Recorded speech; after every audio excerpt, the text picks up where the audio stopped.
reason it's lobbying, and that's probably the real explanation here. When Medicare was set up, there was established a mechanism to set prices for hospitals and doctors, really based upon the prices they were charging. And then over time, those basically because of cost, it went to a situation where Medicare established a fee schedule. They said, here's what we're paying hospitals for a service, say a cardiac bypass surgery. Here's what we're paying doctors to see a patient in the office or to do a procedure like a colonoscopy. And so the government establishes. All right. Here are the pros and cons of Marxism. Now,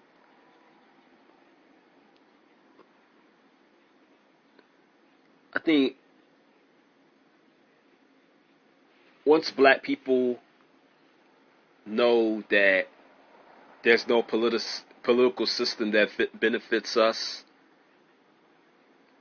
it would make it easier for us to understand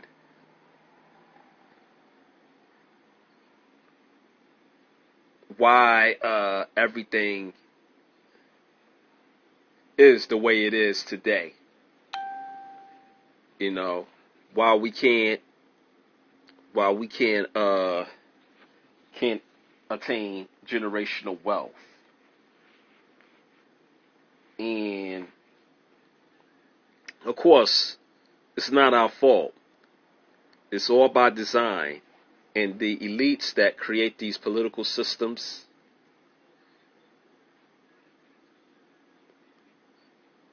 they're not only interested in destroying the entrepreneurial spirit of black Americans, but they're also coming around to doing the same thing towards white Americans. See, these political systems only really benefit the elites. They're made up of Jesuit and Catholic entities, in which the Jewish elites have to listen and adhere to. So now these entities, these elitist entities, they used to have beef with one another, but now they are all working together as part of this new world order that is about to exist on this planet in the coming years.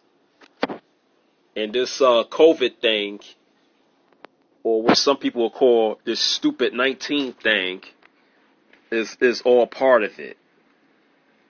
But we have been going towards this road since America has been established as a government since 1776. So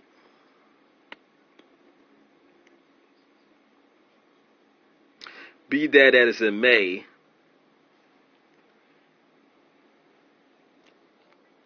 here are the pros and cons of Marxism. Now,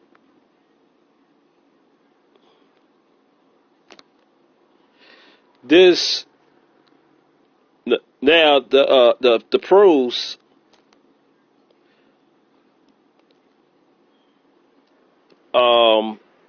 are not fully based on reality. You see what I'm saying? Now, the cons, as strangely as this may sound, is more based on reality, or on what is taking place right now, or what is going to take place soon. So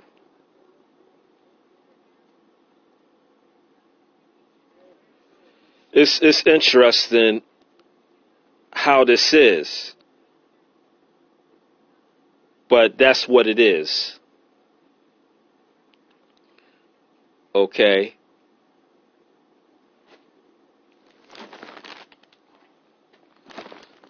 Now, the first pro is that Marxism creates a system of true equality. In a fantasy world, I could see that being possible, but in reality, there's no such thing as true equality. You know what I'm saying? So the system that we live under doesn't believe in true equality. See, I could see maybe creating a system that has equity, true equity, but true equality,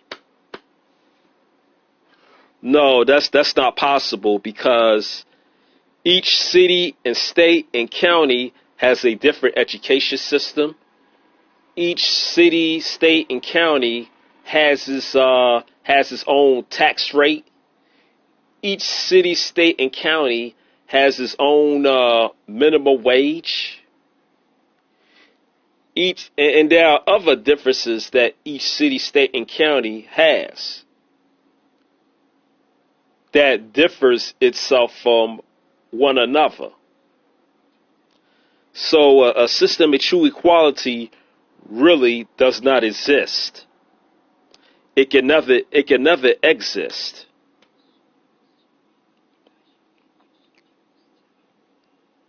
See, and this is what is going to make it hard for communism to fully develop. This is really going to make it hard for even socialism to fully develop. It's more like what we are living in is more of a quasi socialist, quasi communist state. It's not fully socialist, but it's not fully communist either. See, the only thing this system could really do is widen the wealth gap between the rich and the poor. The rich become richer and the poor becomes poorer, while the middle class is being drained out based on the elimination of manufacturing, starting with the elimination of manufacturing jobs in the late 1960s, early 1970s. So that's where the wage inequality, that's when the first wage, well,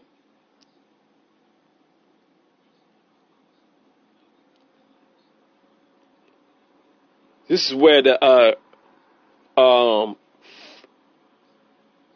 I don't want to say the first stage, but this is where the phase of wage inequality takes place.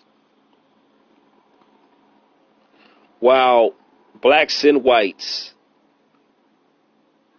and whatever other foreigners that were here back in the late 60s, early 70s were left out of jobs, were knocked off the middle class, and they in turn became poor.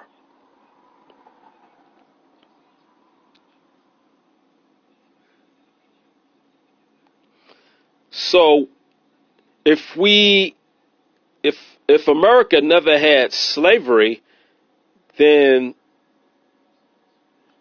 maybe it's a possibility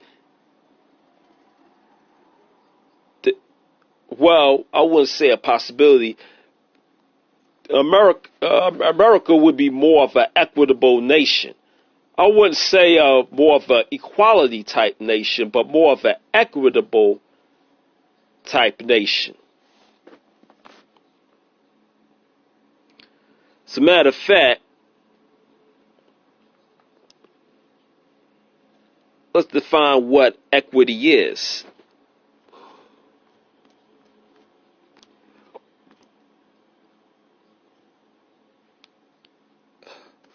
or the term equitable.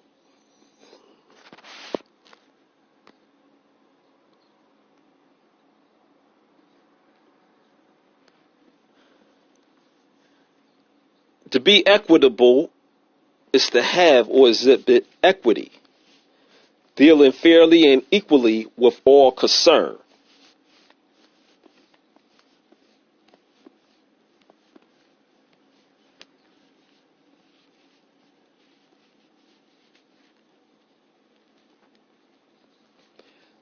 Equity.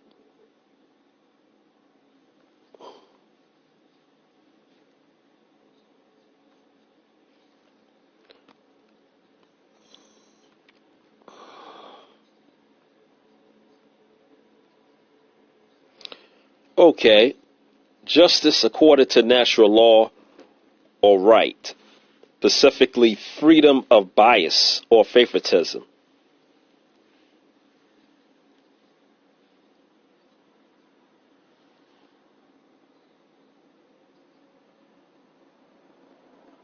Now, without slavery, without race, gender differences, yes, we can have freedom from bias or favoritism. You see what I'm saying? Without those things. But see, this is where we get to the notion that we are not all created equal. The only equality that we do have is that we're all human beings. That's the only equality that we do have. Even though we're made up of different genders, races, ethnicities, things like sexual orientations, things like that. See?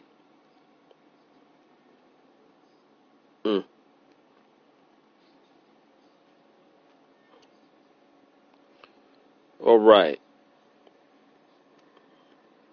Let's go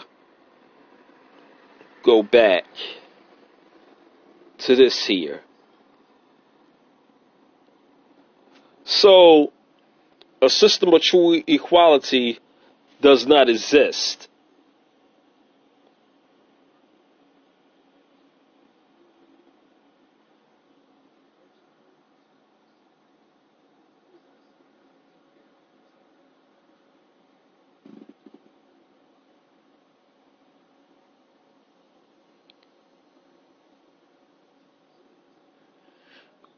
Okay.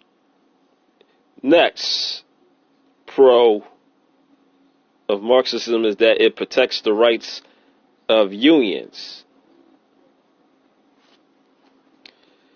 This one, in the fantasy world, it would be nice to have something like that.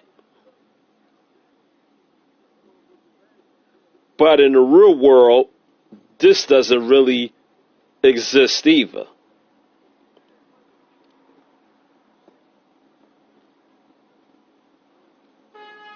Because America's always been always has, or always had, or always had a capitalist system. I could see certain areas that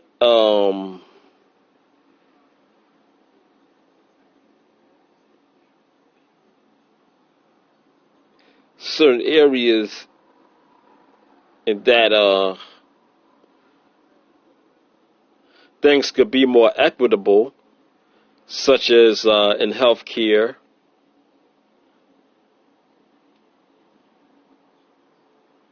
and education. But even if that does exist, in a way there wouldn't be any need for any unions.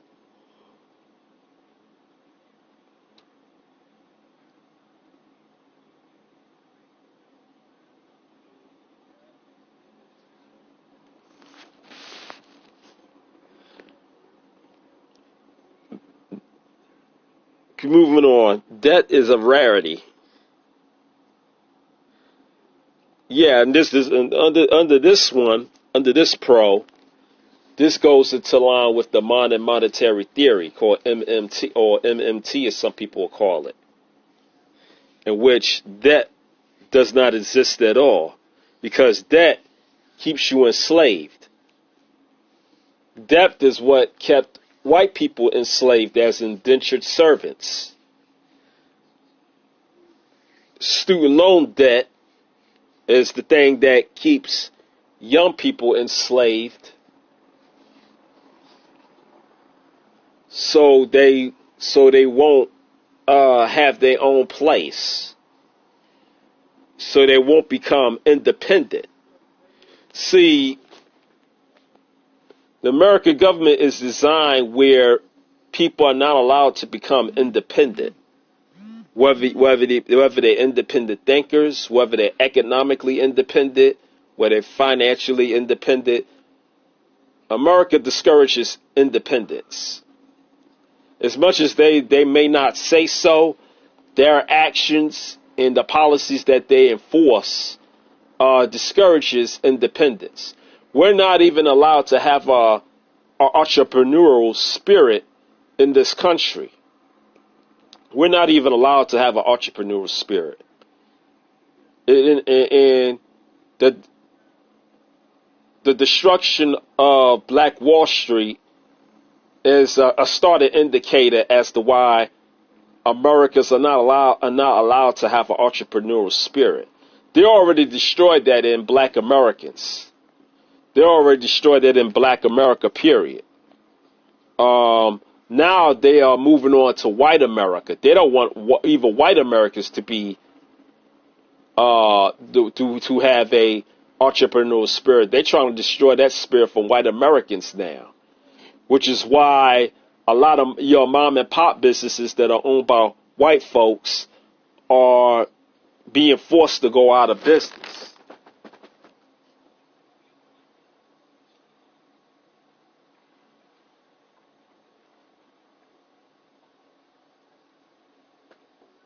And whether it's done by, whether we're influenced by outside entities such as communist China,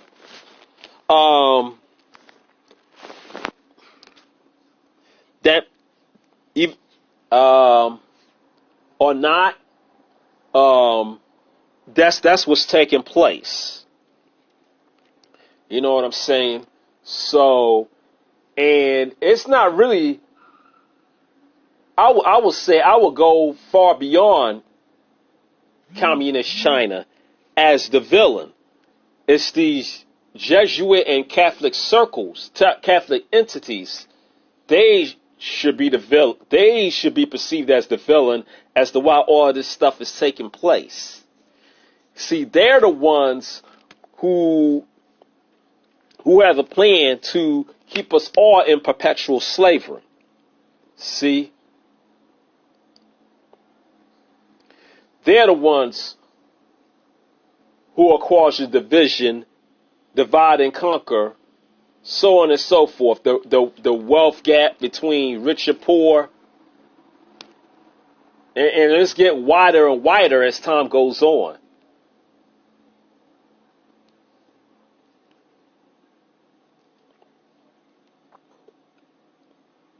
In Black America, majority of your black people are either middle class or they poor. A lot of us are low on the totem pole, really. There may be like a very small percentage of us that are living lavishly or considered rich as far as economics is concerned, as far as finances is concerned.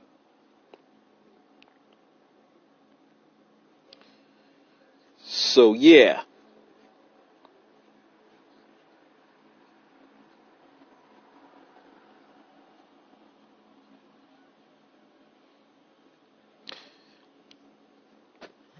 So America has always had a so-called debt problem. It's just that as far as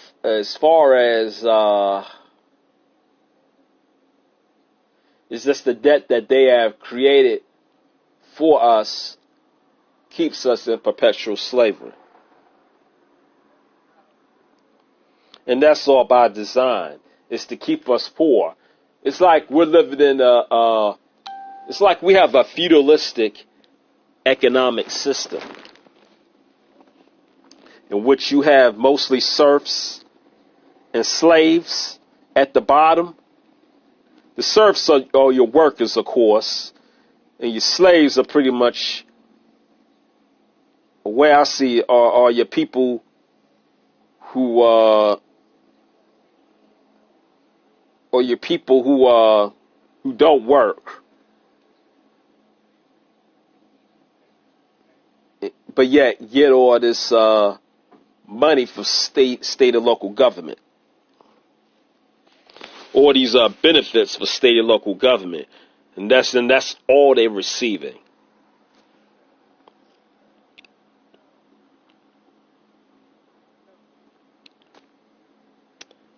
All right, moving on. Now the cons of socialism. This first one is where we are going towards now,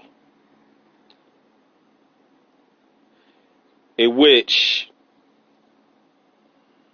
landlords won't be able to kick people out of apartments because they're not paying their rent. Government has it to the point, it's about to start going to the point where tenants are not going to be forced to pay rent.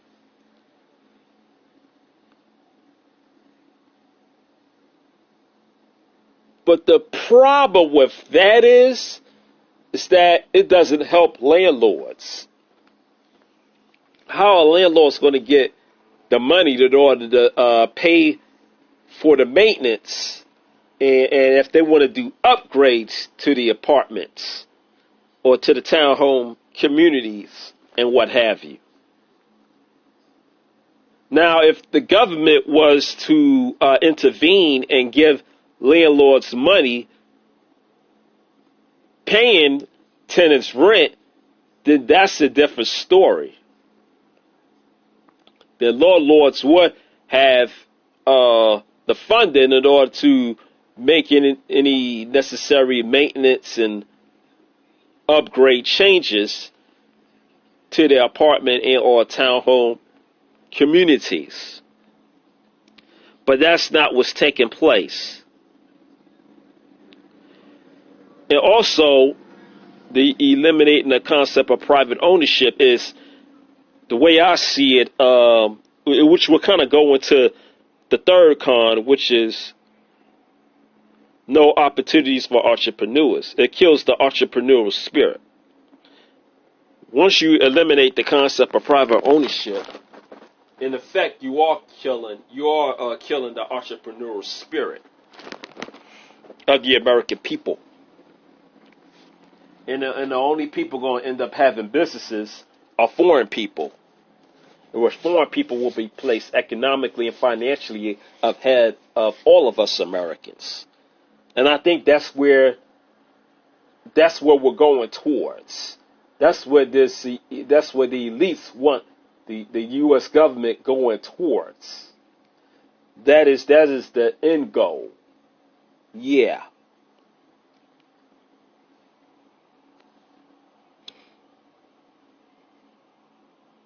Okay, this next con, it abolishes religion. Well, I think a religion abolishes itself, because if without people, you don't have any religion.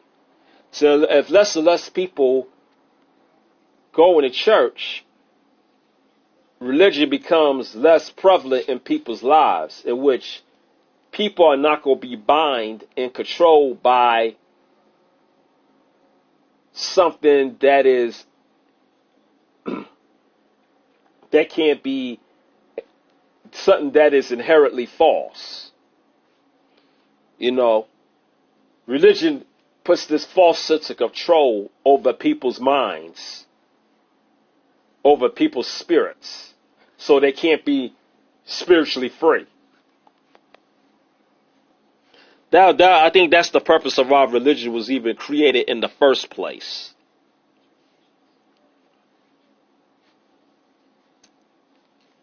So that's why more and more people are becoming more spiritually inclined, or becoming more spiritual in and of itself.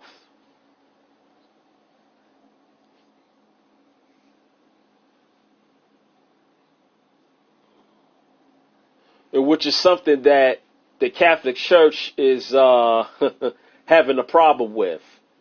It's something that most Christian religions are definitely having a problem with, because they realize that they don't have that control over the people like they once did, because people are starting to realize all these stories that these religions have are based on falsehoods. Or cannot be historically proven.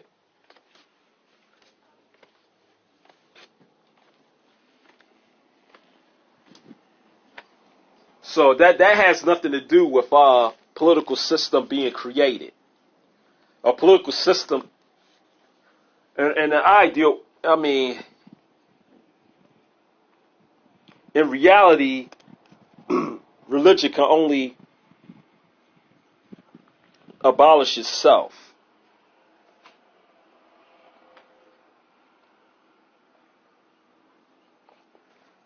Now, this last part is where white people are going to freak out, because if you kill the entrepreneur spirit of all Americans, not just black Americans,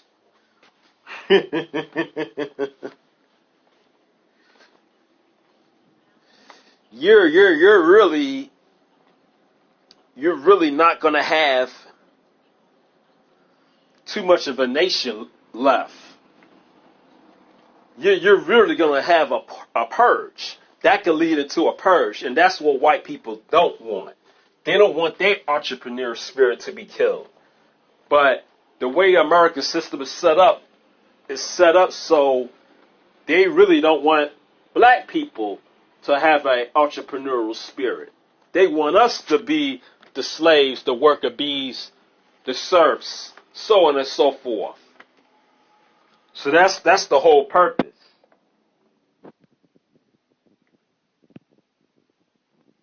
And by having only white people be entrepreneurs, it eliminates the competition.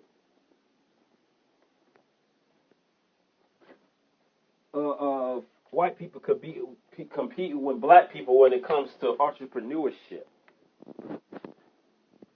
Everything that this American system creates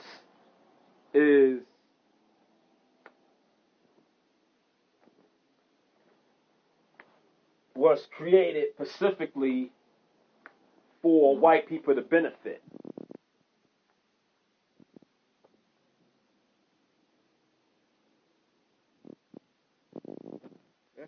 That's the whole purpose for why let's say welfare was created. Why the New Deal took place. Because America at that time had a so-called depression, and FDR came up with this idea of creating all these programs, all these social programs that will uplift white people out of the depression. Black people who lived in mostly rural areas at the time and farming and stuff, they don't know anything about the depression, because they wasn't bothered by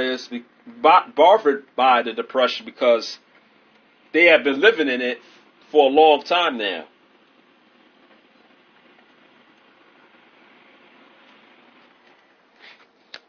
Because they have destroyed pretty much most, if not all, of your black Wall Streets.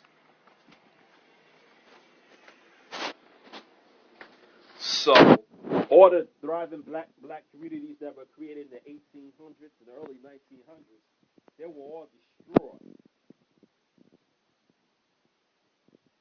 because black people became too independent economically and financially of the United States government. So the government had to send white entities in order to shut it down, in order to shut all these black Wall Streets down. And that's generally what happened.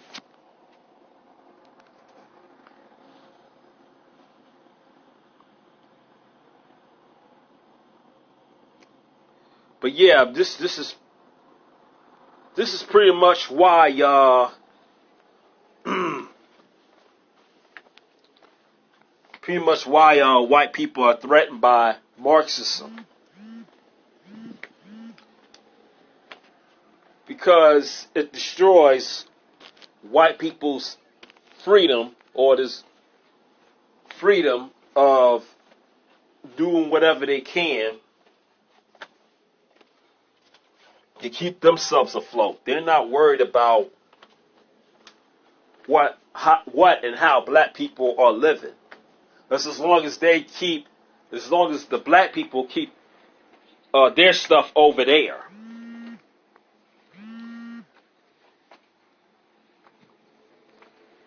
As long as they stay in their ghettos, we're not bothered by them. They can't compete with us. As long as we take their wealth away from them, they can't compete with us.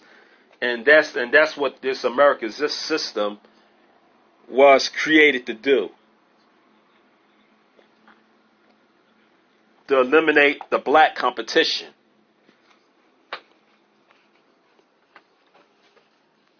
To ensure black people never rise. So in effect, there's no economic system that benefits us as black people.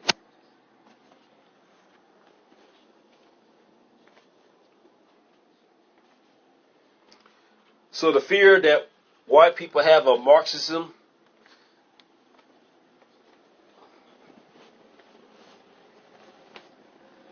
is really because they don't want to be the black people in America economically and financially.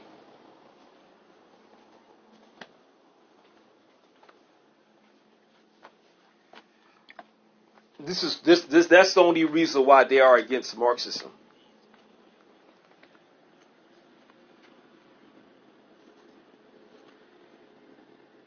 And I think the concept of private ownership should be not just for white people. It should be for everybody.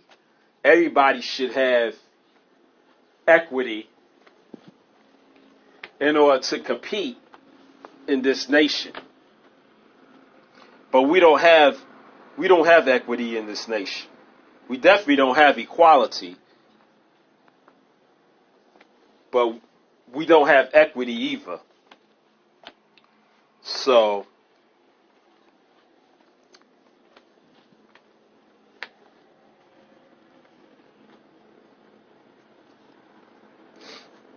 that's all I want to say about Marxism.